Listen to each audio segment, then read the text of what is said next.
புரியலையோ எப்பயுமே ஒரு இணைய இதழாளர்னு சொல்லிட்டு இப்போ பார்த்தீங்கன்னா நிறைய இது வந்துட்டு புக்ஸ் நம்மளுக்கு புக்ஸ் ஆடியோ புக்ஸ் முறையில் கிடைக்குது. நம்ம வாசிக்கிறதுக்கு தான் சோம்பேறித்தனம் படுறோம்னா காதில் வந்துட்டு நீங்கள் மொபைல்லே கனெக்ட் பண்ணிட்டு ஆடியோ புக்ஸ் கூட கேட்டுட்டு அந்த விஷயங்கள்லாம் தெரிஞ்சுக்கலாம். ஸோ இப்போ வந்து advancement of science and technology முறையில் பல்வேறு மாற்றங்கள் ஏற்பட்டதின் விளைவாக நமது மதிப்புக்குரிய மாவட்ட ஊரக வளர்ச்சி முகமையின் திட்ட இயக்குநருக்கு நெஞ்சார்ந்த நன்றி. அவங்களே ஒரு இலக்கிய சொற்பொழிவாளர் மாதிரி ஒரு சீரிய கருத்துக்களை நம்மிடையே பகிர்ந்து கொண்டார். அது உள்ளபடியே நமக்கு மிகுந்த மகிழ்ச்சி. இங்க பல அவதானிப்பை வந்து மேடம் கிட்ட பார்க்க முடியுது. ஒரு பக்கம் வந்து பேச்சாளராக, இலக்கிய ஆர்வலராக, ஒரு கட்டத்துல ஆசிரியராக மாறி மாணவர்கிட்ட வந்து அவங்க கேள்வி கேட்ட விதம் உள்ளபடியே நம்மை ஆச்சரியத்திற்குள்ளாக்கியது. மிகச்சிறப்பான ஒரு தலைமை முறையை வழங்கி நம்மை ஊக்குவித்திருக்கக்கூடிய அன்பிற்கினிய திட்ட இயக்குனர் அவர்களுக்கு மீண்டும் ஒரு முறையாக நம்முடைய பாசம் கலந்த நன்றிகளை பதிவு செய்வதில் மகிழ்ச்சி. இந்த இடத்துல குறிப்பாக சொற்பொழிவாளர்கள் தங்களுடைய கருத்துக்களை இந்த மேடையிலே வைக்க வருகிறார்கள். முதல் கருத்தாளராக இங்கே நம்முடைய வரக்கூடியவர் எங்களுக்கெல்லாம் முன்னோடி, எங்களுடைய முன்னத்தியர் என்று சொல்லலாம். நான் மாணவியாக இருந்த காலகட்டத்திலிருந்து நிறைய மாணவர்களை, தமிழ் அறிஞர்களை இந்த மண்ணுக்கு அடையாளம் காட்டிய பெருமை எங்களுடைய பாசத்திற்கினே ஐயா லக்குமபதி அவர்களை சேரும். அது கம்பன் கழகமாக இருக்கலாம், இல்லை தமிழ் இலக்கிய அமர்வுகளாக இருக்கலாம். அவரோடு சேர்ந்து கட்டாயமாக ஒரு 5-6 புதிய இலக்கிய ஆளுமைகளை வந்து மேடையிலே தொடர்ச்சியாக வந்து அடையாளம் காட்டிக்கொண்டே இருப்பார். அதற்கு எங்களுடைய நன்றியினை வந்து ஐயாவுக்கு தருவதில் மகிழ்ச்சி. அது மட்டும் அல்லாது அவர் தன்னை அப்டேட் பண்ணிட்டே இருக்கிறார். மேடம் சொன்னாங்க இல்லையா, இப்போ கையில வந்துருச்சு எல்லாமே அப்படின்னு. இன்னைக்கும் சோர்வறியாமல் தமிழுக்காக உழைத்து கொண்டிருப்பவர். இன்னும் சொல்ல போனால் ஒரு அரசு துறை அதிகாரியாக கருவூலத்தில் இருந்தது, நம்ம ரெஜிஸ்ட்ராரா இருந்திருக்கிறார். நம்மள அரசு துறை அதிகாரியாக இந்த பத்திரங்களை பதிவு செய்பவரும் இருந்தாலும் கூட தமிழுக்காக பத்திரங்களையும் பதிவு செய்து கொண்டிருந்தார். எங்களுக்கு இன்னும் செஞ்சிருக்கிறாரு. இப்போ நீங்க தொடர்ந்து பாத்தீங்கன்னா யூடியூப் முழுக்க ஐயாவுடைய பேச்சுதான். அவர் வந்து மேடையில் பேசிய காலங்கள் தொடங்கி, வானொலியில் பேசிய காலங்களில் தொடங்கி, தொலைக்காட்சியில் பேசிய காலங்களில் தொடங்கி, இன்னைக்கு யூடியூப்ல பேசுற காலம் இருக்கு. நாங்கள் லட்சுமிபதி ஐயா அவருடைய குரலை கேட்டுக்கொண்டே இருக்கிறோம். அந்த குரலுக்கு வயதே ஆகவில்லை என்பதை இந்த மேடையிலே பதிவு செய்து, தமிழ் செல்வம் கவிஞர் முனைவர் லக்ஷ்மிபதி அவர்கள் இங்கே முதல் பேச்சாளராக நம்முடைய இதயம் கவர வருகிறார். ஐயாவை அன்பு பாராட்டி ஒரு பெரிய கல்லூரியோடு வரவேற்போம். அத்தனை பேச்சாளர்களுக்கும் ஒரு தாழ்மையான வேண்டுகோள், எங்களை மாதிரி ஆசிரியர்களை கூப்பிட்டு வேலமுடைத்து சேரநாடு மேதக்க சோழ வளநாடு சோர் உடைத்து ஊழியர்கோன் தென்னாடு முத்துழைத்து தென்னே வயல் தொண்டை நன்னாடு சான்றோர் உடைத்து என்று ஔவையார் பாடியதை நான் நினைவுபடுத்தி, சான்றோர்கள் நிறைந்த தொண்டை நாட்டில் சரித்திர புகழ்பெற்ற வேலூரில் வீர மிகுந்த நேதாஜியின் பெயரில் அமைந்த இந்த அரங்கில் தமிழக முதல்வர் ஆணைக்கு இணங்க தமிழ்நாடு அரசினுடைய வழிகாட்டுதலின்படி மாவட்ட நிர்வாகமும் பொது நூலக துறையும் இணைந்து நடத்தும் இந்த இணையற்ற நிகழ்ச்சிக்கு எங்களையும் ஒரு பொருட்டாக நினைத்து அழைத்தமைக்கு இந்த நிர்வாக குழுவிற்கு நெஞ்சார்ந்த நன்றியை முதலில் நான் தெரிவித்துக் கொள்கிறேன். கேஎன்டியின் தங்கங்களே, சிங்கங்களே, நீங்க குடியாத்திலிருந்து வந்தாலும் தமிழ் எங்கெல்லாம் குடியே இருக்கிறதோ அங்கெல்லாம் வெற்றி கொடிநாட்டு போவான் தமிழர். அதை நிரூபிக்கின்ற விதமாக அமைதியாக, ஆனந்தமயமாக, அற்புதமாக, இனிமையாக, இளமையாக இருந்து கண்ணீர் தமிழை ரசிக்க காத்திருக்கும் கேஎன்டி சிங்கங்களே, உங்களை இல்ல ஐசு வச்சு பேசுறவல்ல, உண்மையை சொல்றேன். ஏன்னா இந்த அரங்குகளை அப்பவுமே நிறையாது. ஆனா உங்கள் நெஞ்சம் நிறையும் தமிழை கேட்டார். அப்படிப்பட்ட தமிழுக்கு முதலிடம். பொதுவா இந்த வரவேற்புரை நிகழ்த்துகின்றவர்கள், தலைமை நிகழ்த்துவர்கள் தான் பொதுவா பேசுறதில்லை. ஆனா இன்னைக்கு மேடம் ரொம்ப அருமையா பேசிட்டாங்க. ஏன்னா வாசிக்கின்ற பழக்கம் இல்லை என்பதுதான் எங்களுக்கு குற்றச்சாட்டு. தொடர்ந்து லைப்ரரியில, சென்ட்ரல் லைப்ரரியில் தான் பேசுறோம். வாசிக்கிற பழக்கம் வளரவே இல்லை. அதுக்கு என்ன காரணம்? சரி, இ புக்காவது படிக்கணுமா? இ புக்குன்னு பண்ணல, அதையாவது படிக்கணுமா? அதையாவது படிக்கணுமா? இடையே இல்லைன்றாங்க, அதையாவது படிக்கணுமா? அதுக்கு நேரம் இல்லை. பேங்க்கு அது என்ன சொல்றாங்க, பவர் பேங்கா? இந்த சார்ஜ் பாலா பவர் பேங்க் தானே, அந்த பவர் பேங்கே இல்லை, பவர் இல்லை, சார்ஜ் இல்லைன்னா இ புக் படிக்க முடியாது. ஆனா ஒரு நூலகம் சென்று படிக்கிற பழக்கம் நமக்கு குறைஞ்சி போச்சு. அதனால வள்ளுவர் நல்லா சொன்னார் 2000 வருஷத்துக்கு முன்ன, கற்க கசடர, அப்புறம் கற்பவை நிற்க. புக்கு பார்த்தோம், போயிட்டே இருக்கிறோம், அதான் கண்காட்சி. கண்ணால புக்கை பார்க்கிறோம், போயிட்டே இருக்கிறோம். புக்கு யாருன்னா வாங்குறோமா? வாங்குறது இல்லை. நானும் 25 புக்கு போட்டேன் புத்தகம். 25 புத்தகத்துல நான் பாரி நிலைய புத்தகங்கள் ரசிகன். அதனால என்னுடைய பதிப்பகத்துக்கு பேர் என்ன வச்சேன்னா பேகன் வச்சேன். பாரி பேகன். சரி, பேகன் பதிப்பகம் ஒரு 5 புக்கு போட்டேன், அவ்வளவுதான். அதுக்கு மேல எந்த புக்கும் விற்க முடியல. என்றால் வாங்கிறதுக்கு ஆள் இல்லைன்றதுல, படிக்க யாருக்குமே ஆர்வம் இல்லை, விருப்பம் இல்லை, அது உண்மை. ஆனால் படிக்க நினைத்தால், வாழ நினைத்தால் வாழலாம். வழியாக இல்லை, போகி இருக்கு. ஆனா நம்ம படிக்கணும். படிச்சா இது உன்னை எங்கேயோ ஏற்றி விட்டுடும். மேலிருந்து கீழே படித்தால் நீ கீழே இருக்கும் மேலே போய் விடுவாய். அதுதான் புத்தகத்து படிப்பு, அதான் வாசிப்பு. அப்படிப்பட்ட வாசிப்பினுடைய வெற்றியை பற்றி எனக்கு பின்னால் இருக்கிற பேச்சாளர்கள் நிறைய பேசுவாங்க.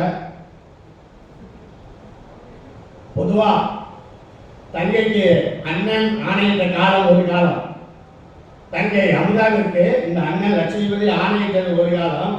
ஆனால் இந்த தங்கை அமுதா அண்ணன் லட்சுமிபதிக்கு ஒரு ஆணை இருக்கிறார், 20 மணித்துறைகளில் பேசி முடிக்க வேண்டும் என்று. நான் பொதுவாகவே வரையறைக்குள் நிற்பவன் இல்லை, வரையறையை மீறுபவன். டைம் லிமிட் சொன்னேன், காலத்தை. அதனால வரையறைக்குள் முடித்துக்கிற பண்பாடு இப்போது நாங்கள் வளர்ந்து கொண்டோம். அதுக்கு அடிப்படை காரணம் அவங்க யூடியூப் தான். இந்த மாதிரி ஒரு துண்டுச்சீட்டை நாம் வச்சுட்டு அந்த டைம்ல நம்ம முடிச்சிடறோம். எது பேசணும் எது பேசக்கூடாதுன்னு நம்ம வடிகட்டிக்கிறோம். இந்த நேரம் சரியாக இருக்கும். அதனால எனக்கு பின்னால் பேச இருக்கின்ற அனைத்து பேராசிரியர் பெருமக்கள், சான்றோர்கள், ஆண்டோர்கள், இந்த மேடையை அலங்கரிக்கும் உங்கள் அனைவருக்கும் என் நெஞ்சார்ந்த நன்றி. நேரம் தெரிவி பேர் சொல்லலை, ஏன்னா அமுதாங்கடன் எல்லாம் சொல்லிட்டாங்க. ஏன்னா அற்புதமான கவிஞர் அவங்க. அழைத்து வருகிற போது இவங்க நாளைக்கு பெரிய ஒரு பர்வீன் சுல்தானா வருவாங்க, அங்கே பேசணும். இன்னைக்கு கல்லூரி பேராசிரியர் இருக்காங்க கச்சேரி கல்லூரியில. அதனால வெற்றி பெற, தொடர்ந்து வெற்றி பெற என்னுடைய வாழ்த்துக்கள். நாங்கள் எங்க இருந்தாலும் எங்கள் தங்கையை வாழ்த்துவோம். இன்னைக்கு தொண்டை நாடு, எது தொண்டை நாடு அது தெரியுமா? முதல்ல சார், நாம எங்க கம்ப்யூட்டர் உலகத்துல எங்க போயிட்டு இருக்கோம்? செவ்வாய் கிரகத்துல போய் ஆளை அனுப்புறோம், சூரியனுக்கு ஆளை அனுப்ப போறோம், நிலாவில் காலை வச்சோம், நிலாவில் ஆக்சிஜன் இருக்கான்னு டெஸ்ட் பண்ணிட்டு இருக்கோம். நீங்க வந்து தொண்டை நாடு பற்றி பேசுகிறீங்களா சார் அப்படின்னு நீங்க கேட்கலாம். சரி, தொண்டை நாடு எதுங்க? எது தொண்டை நாடு? சேர நாடு, சோழ நாடு, பாண்டிய நாடு, கொங்கு நாடு, நடுநாடு தெரியும். தொண்டை நாடு எது? மெட்ராஸ், சென்னை, செங்கல்பட்டு, காஞ்சிபுரம், வேலூர், திருவண்ணாமலை, சிதம்பரம் பாட்டு ஸ்வேதா நதிக்கரையிலிருந்து பாண்டிச்சேரி, இந்தாண்ட பக்கம் சித்தூர், நெல்லூர், திருப்பதி, காலஸ்திரி வரையும் இருக்கிற இந்த பகுதிக்கு பெயர் தொண்டை மண்டலம். இதனுடைய தலைநகரம் காஞ்சிபுரம். தலைமறைந்த காஞ்சியிலே பல்லவ தலைநகராக இருந்து படித்தவர் வளர்த்த பெருமக்கள் வாழ்ந்த காலம். அப்படி தொண்டைநாடு சார்ந்தவர் உழைத்தது யார் சொன்னாங்க தெரியுமா? யார் சொன்னது? நானே சொல்லிவிடுகிறேன், நேரம் இருந்து. ஔவையார். ஔவையார் பிறந்தது சோழ நாடு. நல்லா கவனிக்கணும். சோழ நாட்டில் பிறந்த ஔவையார் தனது நாடு சிறப்பான சான்றோர்கள் நிறைந்த நாடு என்று சொல்லவில்லை. வேலம் முடித்து மலைநாடு. மலைநாடுன்னா சேர நாடு. வேலம் என்றால் யானை. யானைகள் நிறைந்த நாடு சேர நாடு. மேதக்க சோழ வடநாடு சோறுடைத்து. மேதக்க என்று ஒரு வார்த்தை தான் போட்டாங்க. தான் வாழ்ந்து பிறந்து வளர்ந்து புகழ்பெற்ற சோழ நாட்டுக்கு பெருமை ஔவையார் சென்றது. மேதக்க சிறப்பு மிகுந்த மேன்மையான சோழ நாடு. மேதக்க சோழ நாடு சோறுடைத்து. சோறு என்றால் உண்ணுகிற சோறு. ஏன்னா காவிரி பாய்வதனாலே வளமான பூமி, அங்கே நெல் பயிர் சோறு. இன்னொரு பொருள் அதுக்கு சோறு என்றால் முக்தி, முக்தி தருகிற கோயில்கள் ஆலயங்கள் நிறைந்த நாடு சோழ நாடு. இப்ப பாருங்க, வேடமுடைத்து மலைநாடு, நீதற்க சோழ வளநாடு சோர்வடைத்து, பூழியர்கோன் தென்னாடு முத்துடைத்து. பூழியர் என்றால் பாண்டியர். நாங்கள் பூமியர் படிச்சுங்க ரொம்ப நாளா. நீக்கு வித்தியாசம் தெரியாது. பூழியர் என்பது பாண்டியனை குறிக்கும். அப்படிப்பட்ட பாண்டிய நாடு எதற்கு பெயர் பெற்றது? முத்துக்கு பெயர் பெற்றது. ஏன் சார் முத்து சொன்னாங்க பெயர்? முத்து மட்டும்தான் பிறக்கும் போதே ஒளியோடு பிறக்கும். மற்ற நவரத்தின 9 8ல நீ சாணம் பிடிக்கணும், அது ஷைன் பண்ணணும், அப்பதான் அது ஷைன் ஆகும் இல்லையா? அதனால முத்து பிறக்கிற போது ஒளியோடு பிறக்கும். அப்படிப்பட்ட பிறக்கிற போதே அறிவாளிகளாக பிறந்த பெரியவர்கள் வாழ்ந்த நாடு, முத்துக்கள் நிறைந்த நாடு பாண்டிய நாடு. தென்னீர் வயல் கொண்டை நன்னாடு சான்றோர் உடை. தெல்லிய நீர் ஓடுகிற வயல் பரப்பு நிறைந்த தொண்டை நாடு. நாம் வாழ்கிற இந்த வேலூர் பகுதி தொண்டை நாட்டில் அடக்கம் ஒரு காலத்தில்.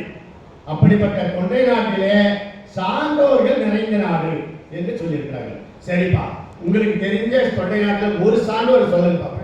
யாராவது ஒரு மாணவர் தம்பி தப்பா இருக்காருங்க, என்னடா எங்க கிளாஸ் இருக்கிறாங்க. எங்க கைடு திரு சிவகுமார், டாக்டர் சிவகுமார் வழியில் முன்ன வந்து அமர்ந்தார் கேட்டுக்கொள்கிறோம் தயவு செய்து. ஏன்னா அவர் வழிகாட்டில் இந்த வயசுல அவர்கிட்ட நான் படித்தேன். பிஹெச்டி நான் அவர்கிட்ட தான் படித்தேன். அவருக்கு வயது 40, எனக்கு வயது 68. 68ல நான் பிஹெச்டி முடித்தேன். காரணம் தமிழார்வம். அதுக்கு சொல்ல வந்தேன். இப்போ தங்கை சொன்னாங்க இல்லையா அமுதா, இந்த தமிழார்வத்திற்காக நான் ஓய்வு பெற்ற பின்பு தமிழிலே ஆராய்ச்சி படிப்பு படித்து முனைவர் பட்டம் பெற்று எங்களுடைய வழிகாட்டியவர் இங்கே வந்திருக்காங்க. அவரை என்போடு வரவேற்கிறோம். ஆக இந்த சோழ நாடு சோறுடைத்து, பூழியர்கோன் தென்னாடு துடைத்து, தெல்நீர் வயல் தொண்டை நன்னாடு சான்றோர் உடைத்து. சான்றோர் யார்? இந்த தொண்டை மண்டலத்தில் நான் சொன்னேன் ஏரியா பவுண்டரிஸ். எது எல்லை? சென்னை, காஞ்சிபுரம், செங்கல்பட்டு, வடார்காடு, தென்னார்காடு, சித்தூர், நெல்லூர், திருப்பதி, காலஸ்ரீ. இந்த அந்த பகுதிக்கு எல்லைகளுக்கு பெயர் தான் தொண்டை நாடு. நீங்க நினைச்சு பாருங்க, கிழக்கே வங்காள கடல், மேற்கே பவளமலை, தெற்கே தென்பெண்ணையாறு, வடக்கே வடவேங்கிடம். இந்த எல்லைக்கு உட்பட்டுதான் தொண்டை நாடு. இந்த டெபினிஷன் நம்ம புரிஞ்சுக்கணும். ஏன்னா சேரநாடு, சோழநாடு, பாண்டிய நாடு, கொங்கு நாடு, நடுநாடு தெரியும். தொண்டை நாடு நம்ம மாணவர்களுக்கே தெரியாது.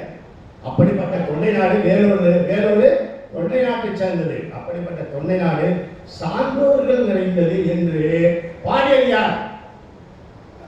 அப்பையார். அப்பையார் எந்த ஊரு? சோழ நாடு. ஆனாலும் அவருக்கு அப்போதே தெரிந்திருக்கிறது, 500 ஆண்டுகளுக்கு முன்னால் இல்லை 400 ஆண்டுகளுக்கு முன்னால் சான்றோர்கள் இந்த பகுதியாக இந்த தொண்டை நாடு இருக்கும் என்று அவர் பாடியிருக்கிறார். அப்படி சான்றோர்கள் நிறைந்த நாடா நமது தொண்டை நாடு. அவர்கள் எழுதிய எழுத்து ஒளி பொருந்தியதாக இருக்கிறதா? துலங்கும் என்றால் ஒளி பொருந்திய, சிறப்பு செய்கிற, சிறப்படைகிற, பிரகாசமாக இருக்கிற அப்படிப்பட்ட எழுத்துக்களாலே தொண்டை நாட்டில் பிறந்த சான்றோர்கள் படைத்தது ஏன் இல்லை? ஞான தமிழ் புரிந்தே நான் என்று பேசுகிறார் பூதத்தாழ்வார். முதல் 3 ஆழ்வார்கள், பொய்கை ஆழ்வார், பூதத்தாழ்வார், பேயாழ்வார், அடுத்து வந்த திருமணிசை ஆழ்வார்.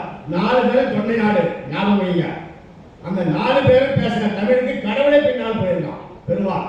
பைந்தமிழ் பின் சென்ற பச்சை பசைமண்டலே என்று பின்னால் வந்த குமரகுருபரர் பாடியிருக்கிறார். ஆக அன்னைக்கே திருமணிசை ஆழ்வார் பாட கணிகண்ணன் போக்கொழிந்தார், நீயும் பைனாக பாடி விரித்துக்கொள் என்று சொன்ன போது பெருமாள் நடந்து வராரு. எதுக்கு? தமிழுக்காக. ஒரு தமிழ் பாடலுக்காக சுந்தரனை கெஞ்சராரு சிவபெருமான். அந்த சுந்தரர் 2வது மனைவி என்று சக்தியை மணந்தது சங்கிலி நம்ம திருவொற்றியூரில் அவர் உறுதிமொழியை மீறினார் என்பதற்காக 2 கண்களையும் பறித்து விட்டார் சிவபெருமான். இது தமிழுக்காக சொல்கிறேன், பக்தி இலக்கியம் இல்லை. பக்திக்காக அப்புறம் நம்ம பக்தி இலக்கியம் பற்றி பேசுகிறேன், தமிழுக்காக பேசுகிறேன். அப்படிப்பட்ட சுந்தரர் 2 கண்களை இழந்து அவருக்கு பூண்டிய டேம் இருக்கு இல்லையா, அங்க போய் நிற்கிறார். அங்க போய் என்ன கேட்கிறார் சுந்தரர்? யோ உள்ள இருக்கியா இல்லையா? நீ யோ சிவபெருமானே நீ உள்ள இருக்கியா இல்லையா?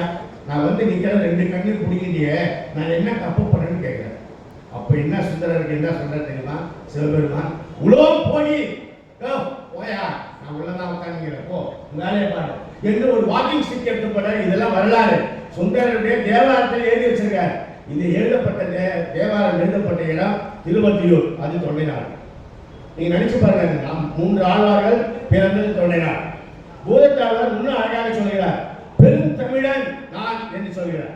அன்பே தகலியா ஆர்வமே தெரியாக இன்புருகு சிந்தை இது தெரியாக நண்புருகி ஞான சுடரேற்றினேன் அந்த நாரணனுக்கு ஞான தமிழ் புரிந்த நான். இந்த தமிழுக்கு என்ன டைட்டில் கொடுத்தாரு? ஞான தமிழ். அடுத்த பாட்டு என்ன சொல்றாரு? பெருந்தமிழன் நான் என்று சொல்றார். யாருமே சொல்றீங்க, அந்த நூற்றாண்டில் கிபி 6ஆம் நூற்றாண்டில் எழுதப்பட்ட பாடல் ஏறக்குறைய 1400 ஆண்டுகளுக்கு முன்னால். அது என்ன சொல்றாரு? ஒரு ஆழ்வார், வைணவத்தை சேர்ந்தவர், பக்தி இலக்கியத்திலே தன்னை ஞானம் தமிழ் புரிந்தவர் என்கிறார், பெரிய தமிழ் புரிந்தவர் என்கிறார், பெரியவன் என்று சொல்கிறார். அப்படிப்பட்ட ஆழ்வார்கள் தமிழை வளர்த்தார்கள். அவர்கள் சொன்னது அன்பே தகலியா, ஒரு அகல் விளக்கு, அன்பு. அதில் என்ன நெய் ஊற்றணும்? ஆர்வம் என்கிற நெய் ஊற்றணும். திரி என்ன இருக்கணும்? இந்த இதயத்தையும் திரியாக்கணும். நன்மைகள் செய்வதற்கு நீ உருகணும். அப்படி உருகினா அந்த விளக்கத்தின் போய் நாராயணனுக்கு வச்சத பாவி என்று சொல்கிறார் ஆழ்வார். அப்போ அன்பு தேவை, ஆர்வம் தேவை, என்பதற்கு சிந்தை தேவை. இது 3 இருந்தால் வெற்றி பெறுவாய் என்பதை ஒரு இலக்காக அறிவுரையாக ஆழ்வார் கிபி 6ஆம் நூற்றாண்டிலே சொல்லியிருக்கிறார். அதை நினைத்து பாருங்கள். ஆகவே இன்றைக்கு ஒரு முக்கியமான நாள், நேற்று ஒரு முக்கியமான நாள். யாராவது சொல்லு தம்பிங்க, நேற்று இது யாருக்குமே மறந்துட்டாங்க. இது விழா கொண்டாடுறதே இல்லை. நம்ம தமிழ் துறை ஆகட்டும், தமிழ் தாத்தா ஊவேசா பிறந்த நாள் நேற்று. தமிழ் தாத்தானா யார் தெரியுமா? தெரியாது. தமிழ் பாட்டி ஔவையார் தெரியும், ஆனால் தமிழ் தாத்தாவுக்கு தெரியாது. அந்த தமிழ் தாத்தாவுடைய பிறந்தநாள் நேற்று 19/2. யாருமே விழா கொண்டாடணுமா? ஒரு பள்ளிக்கூடத்துல, ஒரு காலேஜில் இல்லையே.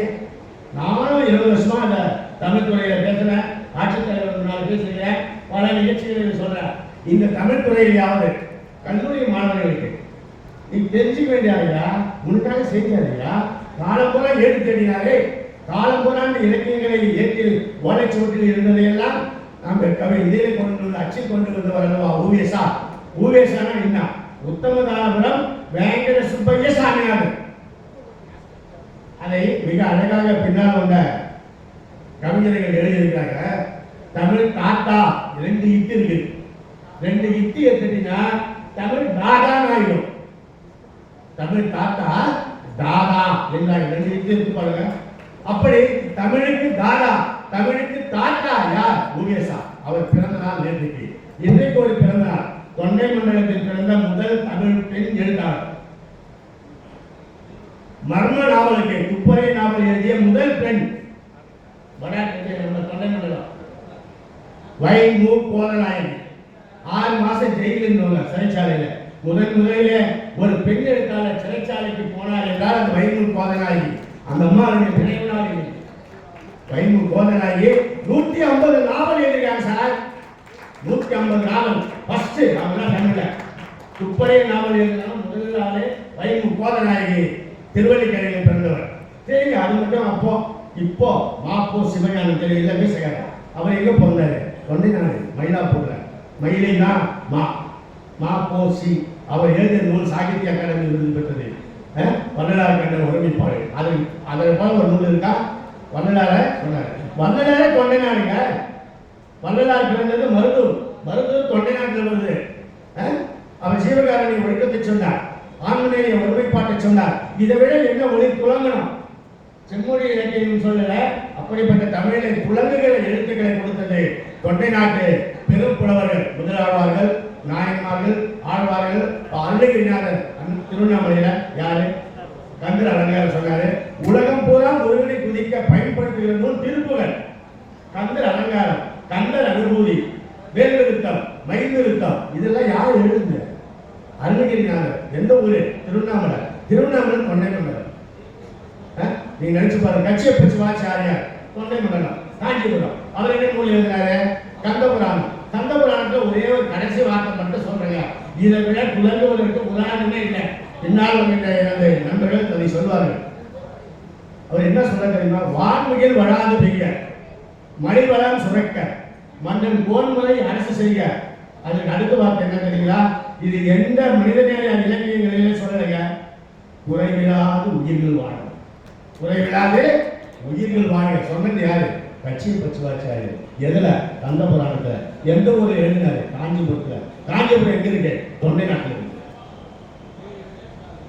இப்போ கந்த புராணம் இன்னைக்கு அதனுடைய மொழி, அதனுடைய எழுத்து, அதனுடைய கருத்து இன்றும் துலங்குகிறது அல்லவா? நீங்க நினைத்து பாருங்க. அவ்வளவுதான விஷயம். அங்கே பிறந்த பக்கத்து ஊரிலே பொன்விளைந்த கடற்கரையில ஒரு கவிஞர் பிறந்தார். அவருக்கு கண்ணே தெரியாது. அந்தகக்கவி வீரராகவ முதலியார். அவருக்கு பரிசு யானை கொடுத்தாங்களாம். அந்த மன்னனுக்கு யானையை வாங்கி வந்து எங்கேயா இருக்கிறது முட்டா பயலேன்னு அந்த மனைவி சத்தம் ஓடி போச்சுங்க. உண்மை எல்லாம் அவன் ஒரு நூல் படிக்கல. யானையை பரிசாக வாங்கி வந்தவர் அந்தகக்கவி வீரராகவ முதலியார். அவருடைய எழுத்துக்கள் இன்றைக்கும் நிலைக்கிறது. சரி, இன்னொரு கவிஞர் அந்த ஊர்ல பிறந்தார், பொன் விளைந்த களத்தூர்ல. யாருக்காவது நினைவு தோன்றுகிறதா? அவர் பெயர் படிக்காசு புலவர். அவர் எழுதிய நூலுக்கு பெயர் தொண்டை மண்டல சதகம். தொண்டை மண்டல சதகம். சதகம் என்றால் 100 பாட்டு, சதம் என்றால் 100, சதகம் என்றால் 100 பாடல்களால் ஆன ஒரு நூல். தொண்டை மண்டல சதகம். வள்ளலார் தொண்டை மண்டலம் எழுதக்கூடாதுன்னு சொல்லுகிறார். அவருடைய ஆய்வு நூல்ல தொண்டை மண்டல சதகமே எழுதினார் படிக்காசு புலவர் 16ஆம் நூற்றாண்டிலே. 19ஆம் நூற்றாண்டில் வந்த வள்ளலார் தொண்டை மண்டலம் என்பது சரியா, தொண்டை மண்டலம் தான் சரி என்று நிரூபித்திருக்கிறார். நான் ஆய்வுக்கு உள்ளே போகிறேன். தொண்டை மண்டலம் தான் சரி என்று சொன்னவர் வள்ளலார். வள்ளலார் சொன்னது அருட்பா 6 திருமுறைகள். அப்படிப்பட்ட வள்ளலார் தமிழ்நாட்டிலே தொண்டை மண்டலத்திலே பிறந்தவர். அவருடைய எழுத்துக்கள் இன்றைக்கல்ல என்றைக்குமே இந்த உலகத்தை ஆளக்கூடிய ஆண்மனையை ஒருமைப்பாட்டு உரிமையை அப்பா நான் வேண்டுதல் கேட்டருள் புரித வேண்டும், ஆளுமைக்கெல்லாம் ஆனந்தும் செய்ய வேண்டும் என்று சொல்லவே சார் ஒரு மொழி சொல்லணும், ஒரு அங்க பற்றி சொல்லணும். இதை விட என்ன வார்த்தை இருக்கு? இது எத்தனை நூற்றாண்டாலும் அழியாது. அப்படிப்பட்ட அழியாத சொல்லை கொடுத்தவர் வள்ளல் தான்.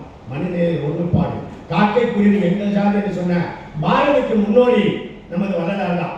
வள்ளலார் வாடிய பயிரை கண்ட போதெல்லாம் வாடினார். அவர் பிறந்த பூமி தொண்டை பூமி. அதே மாதிரி அருணைகளை சொன்ன வள்ளல் பெருமானார் கச்சை பச்சு வாச்சாரியர் ராமானுஜர். அத்வைத்தே ஒருத்தர் சொன்னார் ஆதிசங்கரர், விசிஷ்டாத்வைதத்தை சொன்னவர் ராமானுஜர். ராமானுஜர் எவ்வளவு நூல்களை எழுதியிருக்கிறார். திருக்குளத்தார் என்று சொன்னவர். அவர் செய்யாத புரட்சி இல்லை.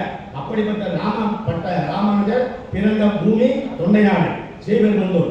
சேர்க்கிறார் தீயன என்பது தீய என்பன கனவிலும் நினைவிலா தூய சிந்தை மாந்தர் வாழும் தொண்டை நாடு. நம்ம தொண்டை நாட்டு மக்கள் எப்படிப்பட்டவங்க தெரியுமா? கனவுல கூட அடுத்தவங்க தீமை நினைக்க மாட்டான் சார், தீங்கு நினைக்க மாட்டான் சார். நம்ம ஆளு ஏன் தெரியுமா? தொண்டை நாடு. தொண்டை நாட்டில் பிறந்த எவனும் அடுத்தவனை தீங்கு நினைக்க மாட்டான்.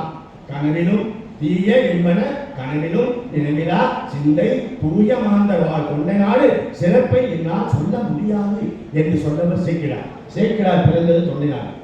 உங்களுக்கு நீ நினைச்சு பாருங்க, அவர் எங்க பிறந்தார்? 63 நாயன்மார்கள் பிளஸ் 9 தொகையாளியார்கள் 72 பேர் வரலாற்று எழுதினார். பெரிய புராணம் படித்துதான் ரமணர் தன் பெயரை மாற்றிக்கொண்டார். அவருக்கு இயற்பெயர் வேங்கடநாதன், வேங்கடராமன்.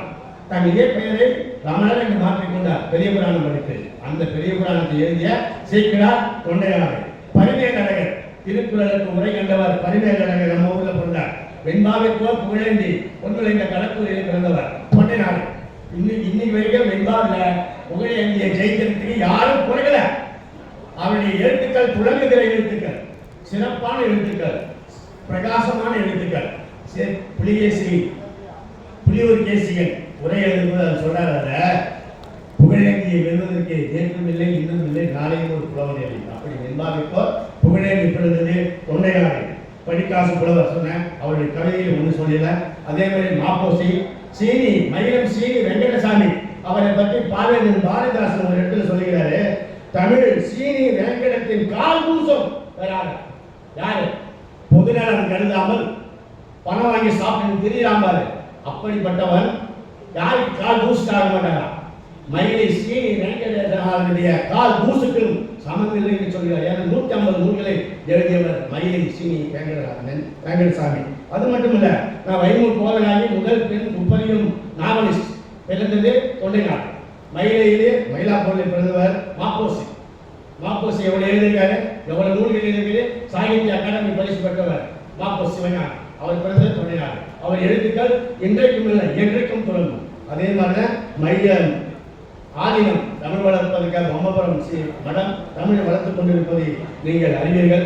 தமிழ் தாத்தா என்கிற விருதை கொடுத்த கல்வி கிருஷ்ணமூர்த்தியை இந்த நேரத்தில் நன்றியோடு நினைத்துக் கொள்கிறோம். அவர் ஒரே பாடல் சொல்லை நான் நிறைவு செய்கிறேன். தொண்டை மண்டலத்தின் பெருமையை படிக்காசு புலவர் மிக அழகாக சொல்கிறார். ஒரே பாடல். இந்த பாடலை கொஞ்சம் உற்று கேளுங்கள். தமிழ் எப்படி விளையாடி இருக்கு, தமிழுக்கு கடவுள் எப்படி பயந்திருக்காங்க, நான் ஒரே வார்த்தை சொல்லி நிறைவு செய்கிறேன். இது என்றைக்கோ எழுதிய பாடல். கிபி 16ஆம் நூற்றாண்டு எழுதியவர் படிக்காசு புலவர். அவர் பிறந்த ஊர் பொன்விளைந்த கருத்தூர், அது தொண்டைநாடு. நீங்கள் அதுபோல தமிழ் தந்த திருவிக்கா காஞ்சிபுரத்தில் இருக்கிற தங்கலம் என்கிற ஊரில் பிறந்தார். அதே மாதிரி திருவண்ணாமலை மாவட்டத்தில் தாராபாரணி மறக்க முடியுமாங்க? தாராபாரதிய வெற்றி பெறும் இலக்கு மட்டும் உன்னிடத்தில் இருந்தால் ஒற்றை சிறைகளும் பறக்கலாம். விரல்கள் வெறுங்கை என்பது மூடத்தனம், விரல்கள் 10 மூலதனம் என்று சொன்ன தாராபாரதி பிறந்த சின்ன கிராமம் குவளை. அந்த குவளை என்கிற கிராமத்தில் பிறந்த ஒரு வைகை நதியாய் இல்ல, காவிரி நதியாய் இல்ல, கங்கை நதியாய் கவிதையிலே பாய்ந்தவன் தாராபாரதி. அவன் பிறந்தது தொண்டைநாடு. திருவிக்கா துல்லாம் என்கிற ஊரிலே பிறந்தார்.